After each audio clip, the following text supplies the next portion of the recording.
it's not about epic. The people of Bihar are so frustrated.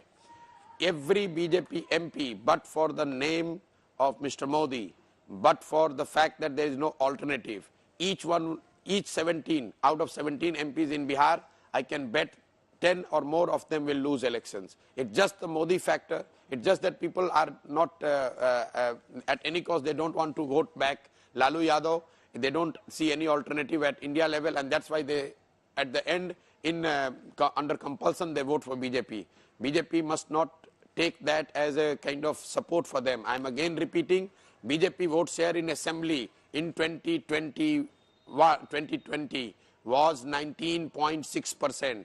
So please ask the BJP leaders, they would not even know what is the vote share they got in assembly elections last time. And this is after ruling India 8 years. This is despite Modi, despite Amit Shah, despite Sangh, despite Hindutva, and despite Mr. Adityanath doing what he's doing in Uttar Pradesh. All that things put together, BJP got less than 20% vote in Bihar. So please, for God's sake, do not start propagating as if BJP is the force in Bihar, at least not in the state politics, in the context of state politics. Are you open to the idea of working with the Congress again, or is there a chapter you've now closed? Well, Congress is fighting elections this time under the leadership of Mr. Kharge and Rahul Gandhi, effectively Mr. Rahul Gandhi, and they have decided a path for themselves. After Lok Sabha, what happens, we don't know. Ideologically, I am more aligned to them than anybody else. That much I can tell you. So you're leaving that window open. You're saying not till the Lok Sabha, that's too close, but post. It's not about, I'm saying it is for Congress to decide. But sure, it is not for me to decide. I am doing what I am doing. And ideologically, I am on the side which probably loosely would be represented by Congress. Understood. You know, it's interesting you spoke about you unleashing this whole cottage industry of campaign managers, and you were the original rock star, Prashant. The one who, in very difficult odds, won Nitish Kumar Bihar 2015, helped Captain Amrinder Singh in 2017, and Mamata Banerjee in a very tricky and tough re-election helped Jagan Reddy. So you built your status there. Now there is a second campaign manager who also seems to be earning some stardom around him, Sunil Khonagulu. And the interesting thing is, you guys go back a long way. Sunil and you were part of Chief Minister Modi's campaign in 2013-14 when he was aiming to be Prime Minister. So what do you think of your style versus Sunil? He helped the Congress win a famous victory in Telangana recently, before that in Karnataka. Are we seeing now two master strategists emerge, two masters of the craft? No. First of all, I am not a master strategist or anything. I have quit the space. And a lot of people, including Sunil and others, they have all worked with me, and I have great respect for them.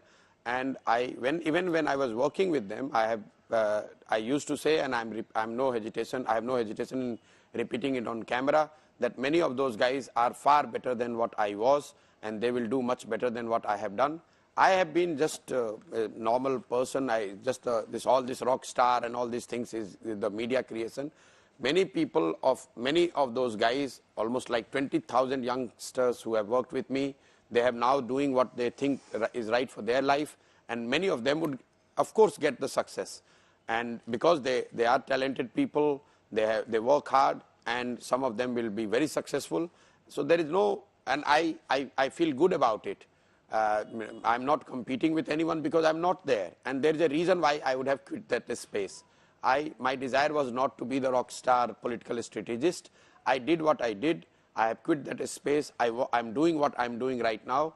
And I wish all my colleagues, ex-colleagues who are doing in different formations, in most of elections you would see now both sides, the incumbent and challenger are both helped by my colleagues, ex-colleagues. So for that matter, I am going to be, happy with success or loss any which way. But I have no hesitation in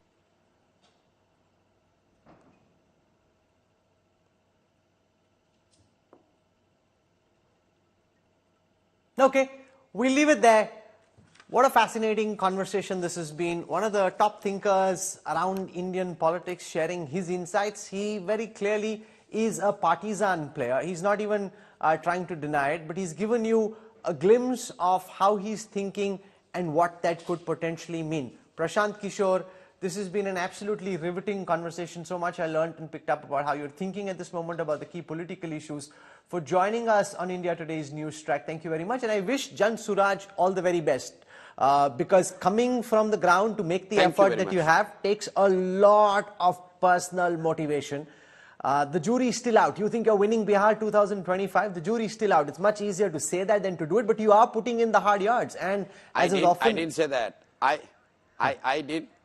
didn't say that I'm winning. I'm saying people of Bihar are winning 2025, and all of you should be up for the surprise. Okay, and you also said that there is BJP. a window which is open post the Lok Sabha elections of a possible rapprochement with the Congress, if the Congress wants it. Prashant's not denying it. So there's a lot to chew on and to bite on. For joining us from Darbhanga, thank you very much. Prashant Kishor, really appreciate your time and wish you all the best. Thank you, sir. Thank you.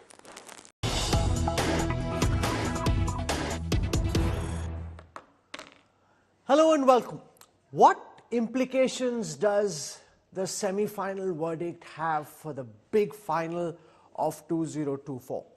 Will the India Alliance be able to pose a meaningful challenge to the Modi Sarkar?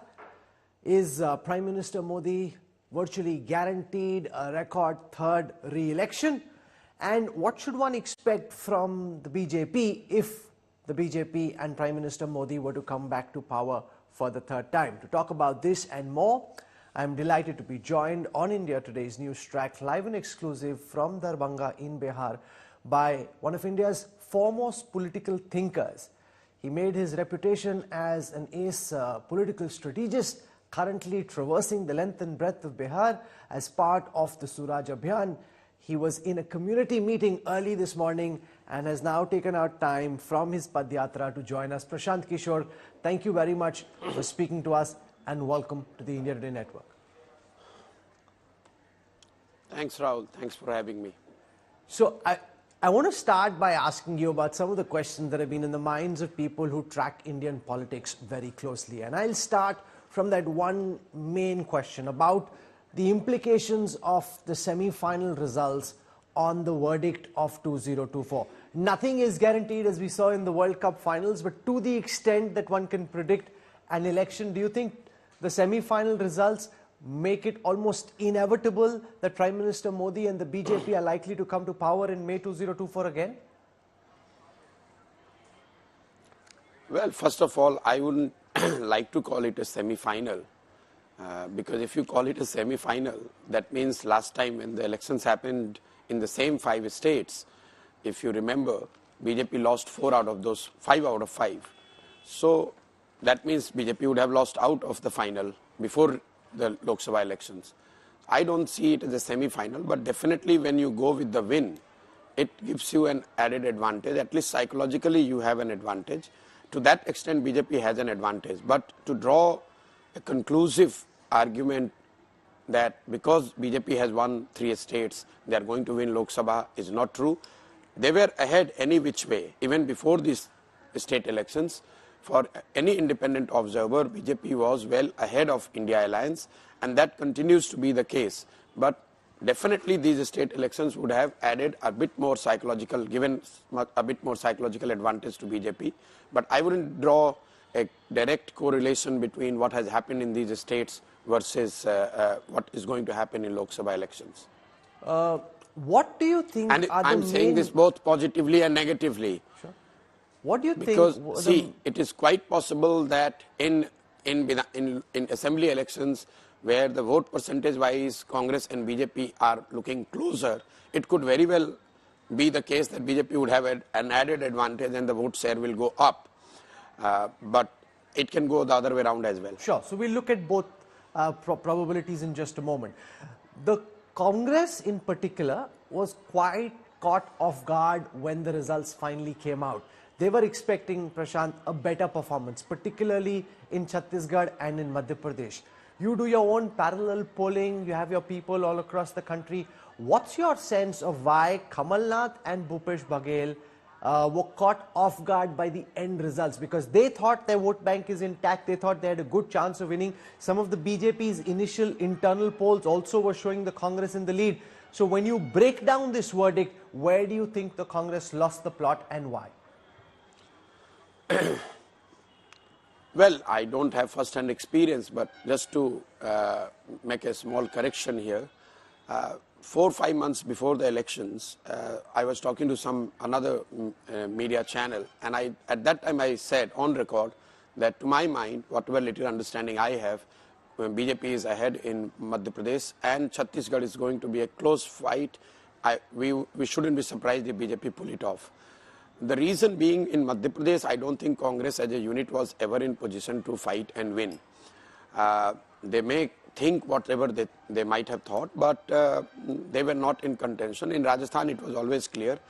Chhattisgarh, a lot of people thought, because incumbents, especially the strong incumbents with strong faces, always gives you this illusion that this person is invincible. We have seen it in case of Telangana, BRS, probably the same was the case in Chhattisgarh. But you have to take note of a couple of things. In Chhattisgarh, Congress was not very strong. Last time they won because of especially this paddy issue on which they catch the imagination, and BJP was caught off guard. But Congress could not repeat the performance in Lok Sabha. If you look at the Lok Sabha election result, which happened after 2/3 majority of Congress in Chhattisgarh, they were literally wiped off. A lot of people said it's a Modi factor, but that might be the case. But reality is, in Chhattisgarh, BJP has been quite strong. Secondly, I think Congress has been complacent in Chhattisgarh. They thought that it's just for them to be taking. Second, I'm not so sure about how much this caste-based reservation, Congress making that a central issue, would have hurt them. One need to study it carefully, because Congress's core support base probably would not have liked it as much as Congress think about the issue. So my sense is, for a regional party, when they talk about caste-based surveys, and versus a national party making it a central ploy, might have backfired them in Hindi heartland. You're saying the Congress wasn't organizationally weak in Madhya Pradesh and therefore it was unlikely that they would win.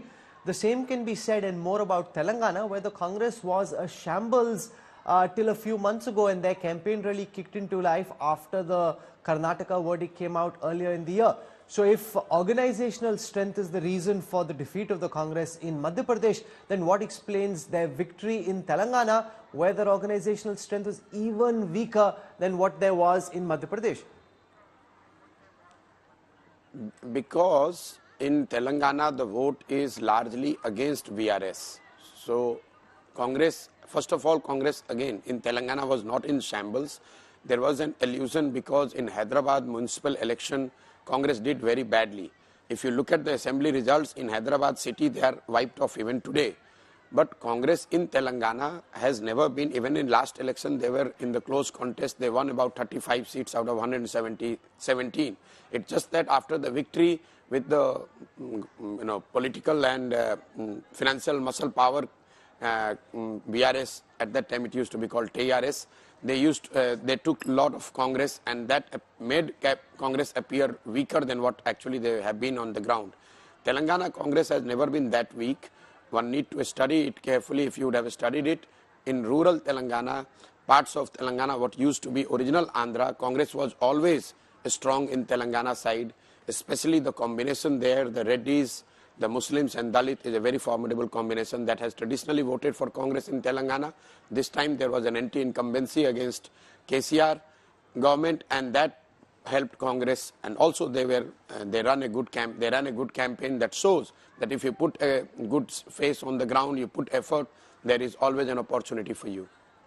Let's compare that to Madhya Pradesh. Yes. Hear me out.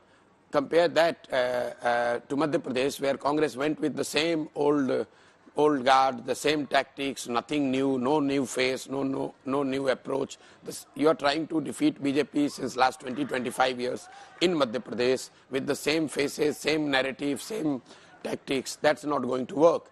Also, make no mistake, BJP, to my mind, BJP's organization, if I have to rate their organizational might in different states, I would rate Madhya Pradesh in top 2 or top 3 organizations across the country. BJP in Madhya Pradesh, their base is very, very sound, they're very strong, and that must be taken care into account before you talk about possibility of them winning, losing Madhya Pradesh. Last time in assembly election, BJP, Congress could pull it off closely primarily because of the 2 regions, Gwalior Chambal region, where BJP lost out, and also in Ujjain region. This time BJP went ahead. If you remember, in Madhya Pradesh, they announced their tickets, especially in the weak seats, almost 3-4 months before, which has never been the case with BJP. Or usually they don't announce their candidates that early. So they took their lessons from the last time, which turned out to be a very close fight where Congress had an edge, and made the corrections. Compared to that, Congress continued with the same tactics, same faces, same narrative, and that's why they paid the price. Okay, let's spend a moment, Prashant, on the India Alliance. The 4th meeting of the India Alliance happened in New Delhi this week. In the way that the India Alliance is shaping up, where do you see this end up in terms of their hope of having one candidate of the opposition versus one candidate of the BJP in at least 400 seats? Do you see it come together, or do you think this will be all talk, a lot of bluster, and very little to show meaningfully in the end? Well, first of all, this one candidate against BJP is, to my mind, it's a theoretical idea. If you see, in almost about 300 odd seats, there is already one candidate against BJP. So what you can achieve is probably additional 100 seats where you can cut down on some parties' vote share by 10, which is getting 10%, 15%, which could add to the advantage to those who are fighting with BJP, but I'm not so sure about it.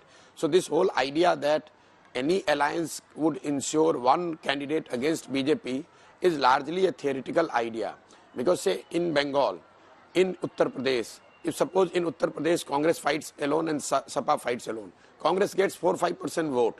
That even if you bring them all both together, nobody knows for sure that that vote gets added. And even if it gets added, the margin of BJP victory in Uttar Pradesh is probably more than that. So I don't see, purely from the mathematical point of view, putting one candidate against BJP is a great idea, or it's something that can be the game changer. Practically, it's already happening in 300 seats, like in all Hindi heartland, most of the Hindi heartland, it is Congress which is taking on directly the BJP. So it's already 1-1. In West Bengal, it's TMC which is taking on BJP. It's already 1-1. In Uttar Pradesh, it is Sapa taking on BJP. Last time even BSP was in alliance, so it was already 1-1. So in Maharashtra, this India alliance is already in alliance together. It is going to be 1-1. So purely 1-1 is not going to be the game changer. As far as India alliance is concerned, I don't think this one effort on the part of opposition parties are going to be sufficient enough, at least not what we have seen till date, to defeat BJP. BJP is well ahead, to my mind, as of now. And if India alliance has to do well against BJP, they have to do dramatically something very different, something which probably we have not factored in right now. And also within India alliance, it is primarily the Congress which will be taking on BJP in more than 250 seats. They have to do very well in those 250 seats. If they get the strike rate of 30-40%, then only BJP can be defeated. No, so what unless can be Congress's that game changer? Strike rate against India alliance, I'm telling you, unless Congress's strike rate, forget about India alliance, the end of the day, unless Congress's strike rate vis-a-vis BJP goes above 30%, there is no chance for any alliance against BJP, because it's Congress which is taking on BJP in 250 odd seats. Last time Congress's strike against BJP vis-a-vis BJP is less than 5%. Please take note of this. Whatever MPs Congress has won last time, they have won in Kerala, there was no BJP. They won in Tamil Nadu, they were not fighting BJP. They won in Punjab, there was no BJP. So bulk of the existing Congress MPs have come where Congress was not fighting BJP. So unless game changer is if Congress is able to defeat BJP where they are taking on BJP head on. No, so what could that be? Is a cricketing analogy, it almost seems as if it's Afghanistan versus Australia, and we usually know how that ends. If you were coach and strategist of the Afghanistan team at this moment, do you have a strategy or at least the outline of what you think could be a potential game changer idea which breathes some life into the moribund Congress? No, Congress, the strategy, I don't know, I have nobody to suggest them a strategy. The biggest strategy they need to take on table is they have to first accept that they are moribund. The problem is Congress is never ready to accept that fact. Whenever I have dealt with them 2 years back, now I'm no longer dealing with them, but they simply, so long you continue to refuse and live in denial, you're not going to get better results. The problem is not that there is no better strategy to take on BJP. The problem is Congress doesn't want to accept that they are moribund and they need to do things differently. Exactly what I told you in Madhya Pradesh. BJP, despite all their might, they realized that they made mistake in Madhya Pradesh and they made the amends this time. Congress, despite the fact that they are moribund, they continue with the same strategy, same policy, same narrative, same chat, same approach. So obviously they are not going to get any advantage of it. So if I can give one piece of advice, I would say, please accept that your organization in the large part of Hindi heartland is all but dead. Unless you accept it, you cannot make corrections. That is a very important point, that accept that there is a problem, because the problem is staring you in the face. It keeps coming back to bite you, and yet the Congress at this moment doesn't seem to want to accept that. One of the ideas that's been thrown up this week is the idea of making Mallikarjun Kharge, the current Congress president, the prime ministerial face of the India alliance. Mamata Banerjee and Arvind Kejriwal have both suggested this idea.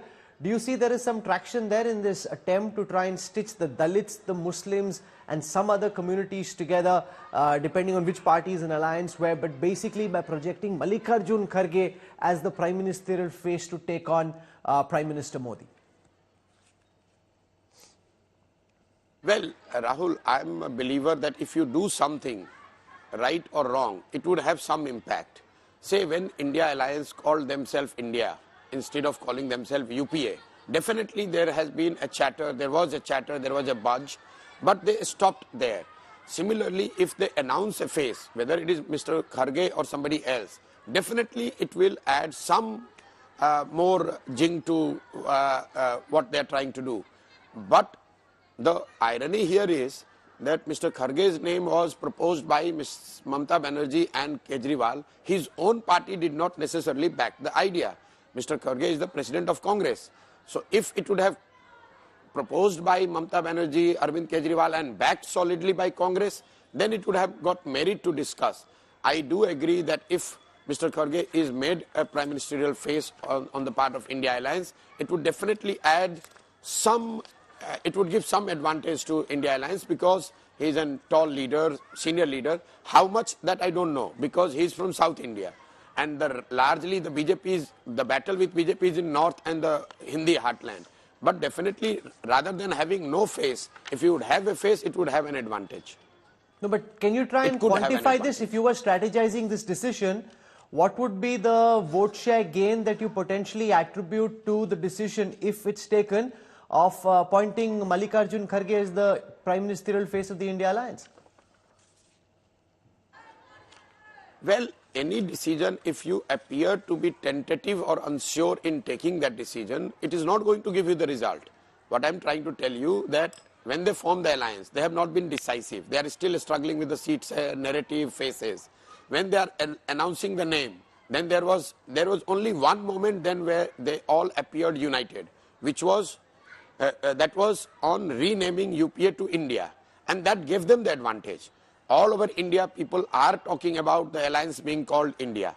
But after that, they have been tentative on every strategic move, be it narrative, be it a common minimum program, be it seat sharing, be it the face.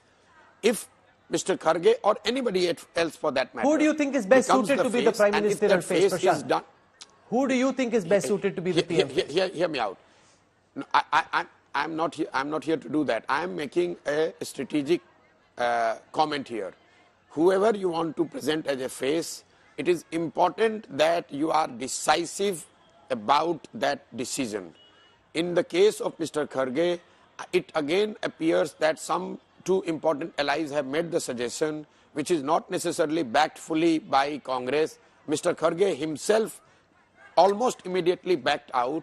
So in that case, when the proposers of the name or the proposition are not sure, how do you expect the people to get galvanized with that idea? One of the big themes of conversation post the results has been the supposed north-south divide. I interviewed the Home Minister Amit Shah, and he very strongly countered the idea of a north-south divide in this election. Do you, from your lens, see a north-south divide where the BJP isn't doing as well in the south? Or do you think this is just a very slippery slope that the opposition should not actually be going down? See, one is the ethical and moral aspect to it, that one should not get into this north-south divide. But even if you look at hard data, it's not supportive of what people are saying. There is no north-south divide. If you look at data, BJP's performance has been lackluster in east and south of the India, starting from Bihar, where out of 40 they have got only 17. In Bengal, out of 42 they have got only 18. In Orissa, in Telangana, in Andhra, in Tamil Nadu, in Kerala. This is the zone, roughly about 220 odd Lok Sabha seats, where BJP has been less than 50 seats. And this has not emerged today. This was the case in 2014. This has been the case in 2019 as well. And I do not see it dramatically changing in 2024. The problem is not these 220 seats. BJP, whatever they get in these 220 seats, they are working hard to increase their number in these 220. But at the same time, the remaining 300 odd seats, that is where the problem lies for opposition. In those 300 seats, BJP is having more than 90% seats. So unless you defeat BJP in west and north, you can talk as much as you want to talk, it's not going to work. If only today Congress or their allies are able to defeat BJP in 100 odd seats in north and west, not in Kerala, not in Telangana, if they are able to defeat them in 100 odd seats, that is 30% of the north and west number of seats, then these 200 seats where BJP is not doing well will come into play. Right now, if somebody has won Andhra or somebody has won Tamil Nadu, in absence of 100 seats coming from north and west, that they become literally redundant. They are not the force that they could have been if somebody would have won in north and west. So if you want to defeat BJP, formula is simple. Put all your energy, effort in north and west, where you defeat them in at least 1/3 of the seats. Then this east and south will come into play. Otherwise, you can keep talking theoretically whatever you want to talk. It's not going to work. The other big debate has been around delimitation. And the Home Minister in that interview that I was referring to said that they won't let delimitation impact the electoral strength of the southern states. So while the overall number of Lok Sabha seats will go up, they'll ensure that the interests of the southern states are maintained, which I presume will mean that the percentage of seats from each state will roughly stay the same, even as the overall strength of the Lok Sabha goes up. Do you see delimitation in the next term of the Modi Sarkar, if there is one, being a major hot button issue, or do you think a way can be found to deal with this? No, I think it's a commonsensical thing to punish southern states because they have done well on population control would be unfair to those states. And also politically, if BJP wants to expand in east and south, I don't think they are politically naive to antagonize people there by changing the proportion of the seats. So my not informed, but my guess is that proportion of the seats coming from each state would be maintained. However, because of the rise in population, number of seats will go up. But I do not see the proportion of seats coming from each state changing dramatically.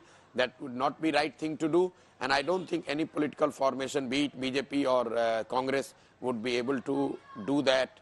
Because if you do that, it will create a big north-south divide. Plus, it will also act as a kind of disincentive for those who have worked well, the states and the governments and the societies that have work on the population control and other developmental measures. It would appear as if they are being punished for doing right thing. Let's spend some moment on the key political personalities. Rahul Gandhi is planning a east to west Bharat Jodo Yatra Part 2. Do you think his first yatra bolstered his political fortunes to some extent? To what extent? Because you work with the man, you understand how his mind works. And now if he does this east to west yatra, do you think he's being able to overcome the Pappu image, or do you think the brand is so damaged that it's very difficult to revive meaningfully, especially when the comparison is with somebody as formidable as Modi? See, it has got nothing to do with how formidable Mr. Modi is. Globally, if you look in democracy, those who fight elections or those who are in public domain, there is a kind of life to any brand or any leader. If you are defeated once, twice, thrice, you cannot go on trying and hope that somebody, all of a sudden people will realize that, oh, you are the one who are going to change their fortunes. So to that extent, I do not see Rahul Gandhi being able to completely change and become the new messiah in the eyes of the people of this country. However, having said so, if he has made an effort like walking from Kanyakumari to Kashmir, definitely it would help him personally and otherwise, where people would have seen that at least he has made an effort.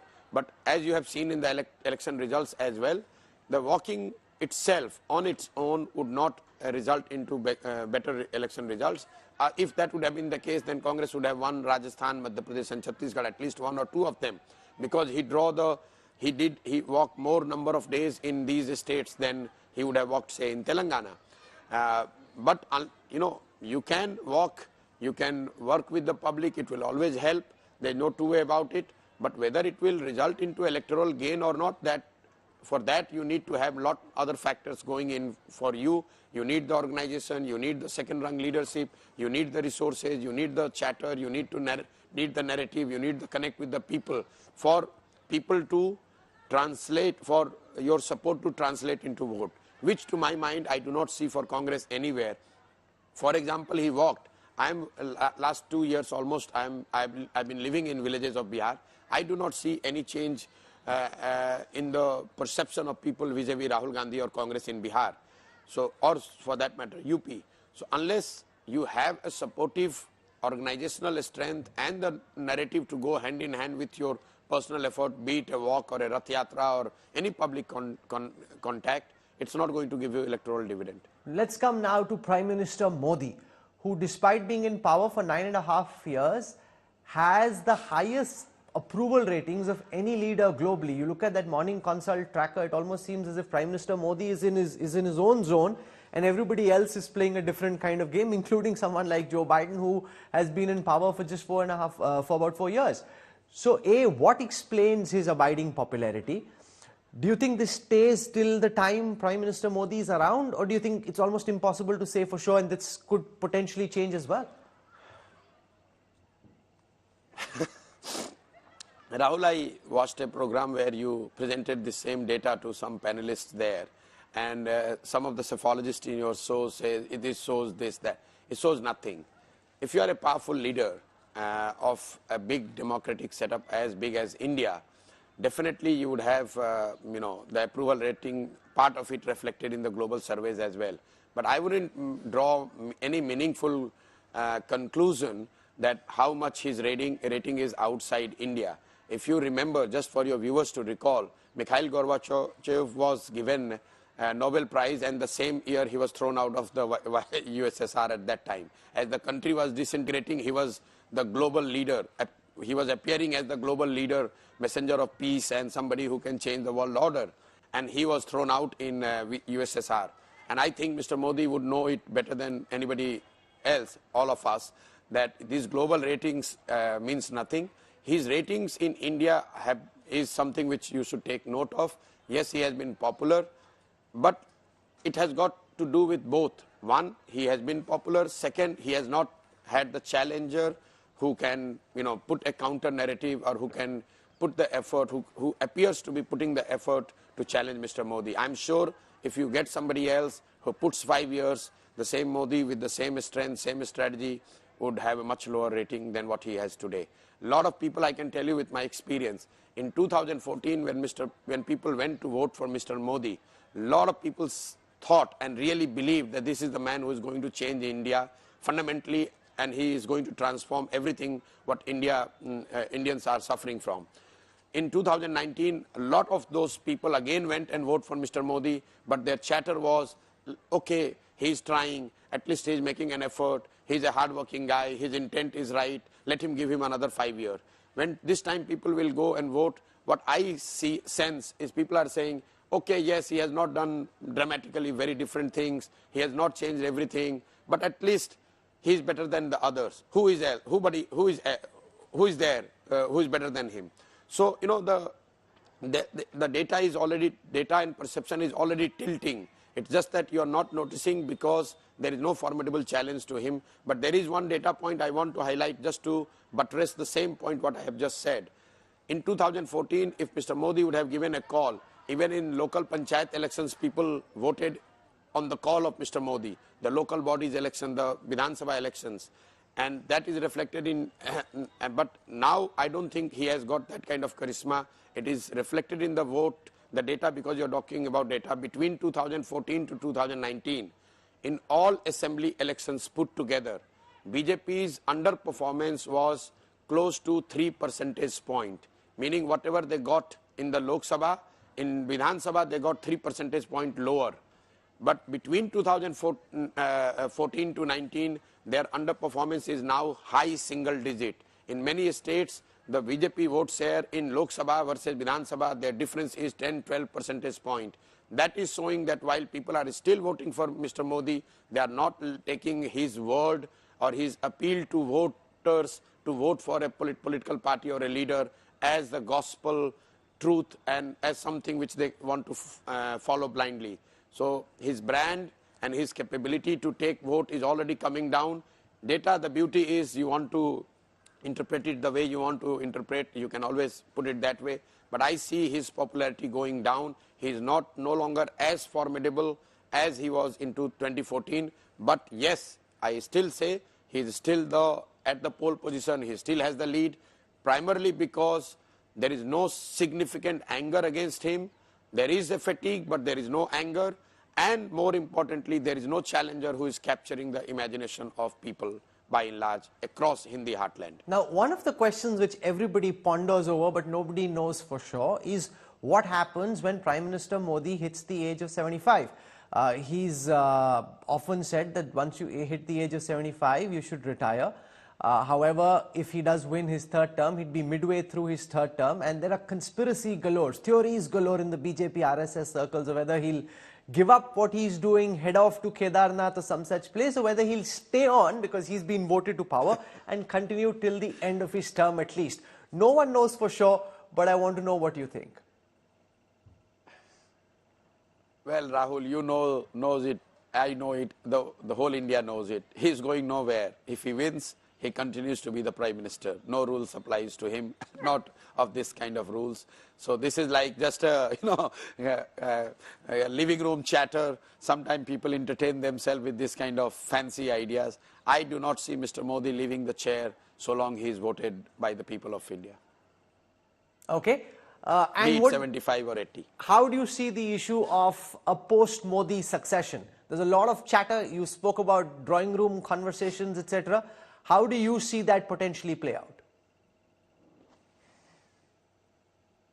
Well, on succession, nobody can make a second guess. All of you, whole of India, all your pundits, surveyors, political analysts could not predict the succession in the states like Madhya Pradesh, Rajasthan. How do you expect any one of us to have an idea of who is going to succeed Mr. Modi? First of all, it's a little bit too premature. But one thing one can say for sure is the directionally which side it's going. If you look at, and for that you don't need to be a political analyst, just look at the BJP's leadership trajectory over last 20 years. It was Vajpayee and Mr. Advani. Vajpayee as a liberal face, Advani as a conservative face or hardliner. Then it became Mr. Advani and Mr. Modi. Now it is Mr. Modi and Mr. Shah.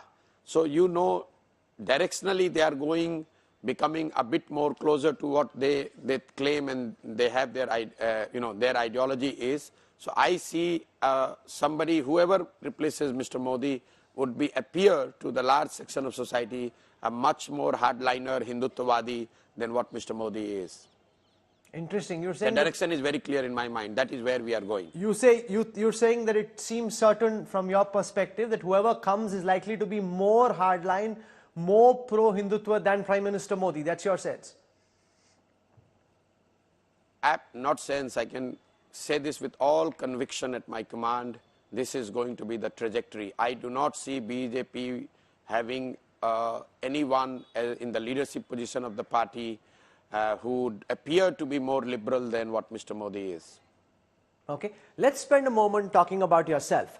In the last few days that we've been discussing setting up this interview, from the schedule that I've understood that you're following, you leave early in the morning just before this interview. You had a community meeting as well. You're traveling through the length of Bihar every single day, going up quite late till 10:30, 11 at night. Where do you think this is all going? Because when I speak to top politicians in some parties, especially the BJP, they say dhakke kha raha hai lekin kuch niklega nahi hai. How do you see this build up and to what end? Well, I have committed myself a few years to be in Bihar and do what I think could be the remedy for a lot of problems we face in this state. And this state has not, we are at the poorest, the most deprived lot in the whole of India. And I don't think by forming a political party, fighting elections, winning or losing is going to change Bihar. Bihar has seen Congress government, we have seen Lalu Nitish, we have also seen BJP. Even the 10 years of Mr. Modi in Delhi has not made a single difference as far as Bihar and the lives of people of Bihar is concerned. So I see the problem lies more on the side of the society. Unless society here understands and organizes themselves in a manner which are aligned to what they need in terms of governance, it's not going to change. And I'm trying to do the same thing. What BJP leaders say or what others are saying is none of my concern. If BJP leaders are so smart, they should have won Bihar. You know, in last 30 years, the fact is BJP is in Bihar, in last assembly election, their vote share was 19.6%. Just for your viewers and so-called top BJP leaders to understand, their vote share in Bihar in last assembly election was 19.6%. So who are they to claim about how much they know about Bihar? And in many states, wherever they have faced the strong challenge, they have crumbled like pack of cards. So, for all the boasting and what they claim that they know everything, they know everything when they are facing Congress, not against other parties. So what I'm doing here is what I have set out for myself.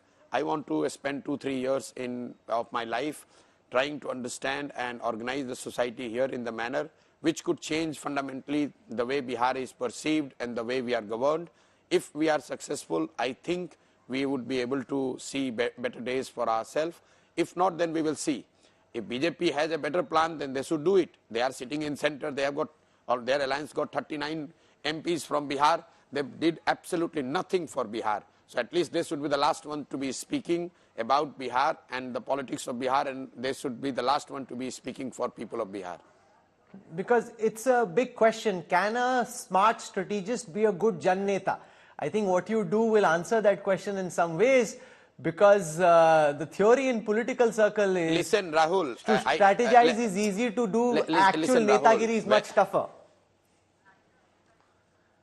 Okay, so a lot of people, when I started what you are calling political strategist, a lot of people said the same thing, that it's one thing to sit in the office and do computer number crunching and completely another thing to help someone win elections. And people laughed. You were the one who laughed at me in Bengal when I said that BJP will not cross 100. And you said that I'll be trolled, my life will be made miserable. They ended up 77. So unless you do something, how do you know what it's going to be like? If 10 years back in 2011, if I would have told that there is a domain called political strategy or Chunav Prabandhan or whatever you want to call it, all of you would have laughed, and I'm sure many BJP leaders would have laughed. But 10 years, once that space has proven to be creating some value addition, then people are taking it seriously. So what I'm doing here, you can laugh, and I'm very happy about it that you are laughing. I'm not making any. No, I'm not laughing at all. I want to one do second. This, whether anybody who works as hard. No, one second. Don't. You're now doing what a Neta does. You're twisting what I said. I never said I'm mocking what you're doing. I, in fact, appreciate effort and hard work, and I think you're making a lot of that. My only question is towards the outcome, because one theory, and I'm sure you've heard this, is he's building this base, and ultimately Prashant Kishor wants to merge with the BJP. Is that true, sir? If I were to merge with the BJP, what is preventing me from today joining BJP? I am the one who have fought BJP. I have helped all the political parties to fight BJP. So, and as far as, let's stick to what Bihar could look like. I give you an example. When I walked 5 districts, this BJP, which is the forte of BJP, the strongest fort of BJP in Bihar is Champaran. There was a by-election, MLC by-election, and BJP was reduced to 400 votes, and a candidate supported by me, an independent Muslim guy, he has won with 4,000 votes. So all these leaders, and in that region, in 5 districts where I walked and we put this independent candidate, I'm not trying to say that this result is the reflection of the broad sentiment in Bihar, but what I'm trying to tell that from those 5 districts, there are 5 BJP MPs. Put together, they could not help win one MLC. Their candidate got 450 votes. All they got was 450 votes. And an independent candidate supported by Suraaj won with 4,000 votes. So at least, in India, no matter, I'm not saying that you are mocking, the BJP leaders or whoever are mocking or trying to make light of what we are doing, that they are well within their right to do that. But at least no one would say that I don't understand politics. Whether I'm able to make sense of it or not, that's a different story. But don't at least give me at least that much that I understand a little bit of politics more than most of these BJP leaders. Even their leaders would, in time of crisis, would like to hear what I'm trying to say.